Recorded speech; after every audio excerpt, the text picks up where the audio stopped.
You've done the research to define your target audience and what their specific need is. We also looked at how to create learning objectives. So let's apply this thinking to giving your course a name. Now, you want your course name to entice your audience to go from "I've got a need" to "This course fills my need." Let's start with the overall course learning objective, which is, at the end of this course, you'll be able to do something. So that might be paint a portrait or compose a song. Now, paint a portrait is not a very targeted or specific objective. Remember, you have a target audience and they have a specific need.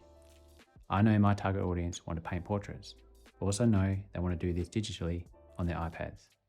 So maybe something like create portrait paintings on your iPad is a better objective. You also want to trigger an emotional response to give them a taste of what it feels like to complete your course.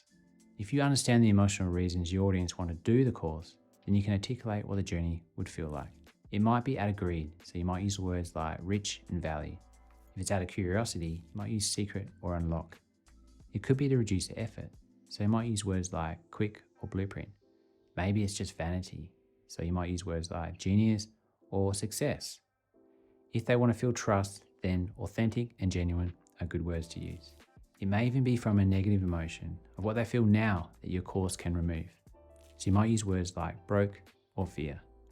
I find using a thesaurus helps me come up with the right words for an emotional response.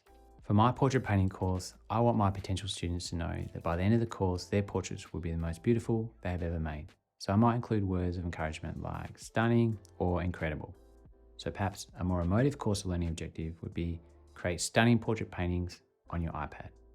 Now, a course learning objective is a bit long as a course name.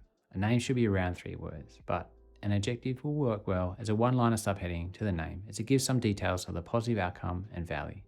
For the name, I can use a few of the same words, but I also want to indicate this is a pretty comprehensive course that will take someone from beginner to expert. So for a name, maybe I'd go with iPad Portrait Painter Masterclass with the subheading Create Stunning Portrait Paintings on your iPad. I think that'll work. A good name and one-liner combination will clearly state the gap your course is filling, sprinkled with a touch of emotional persuasion.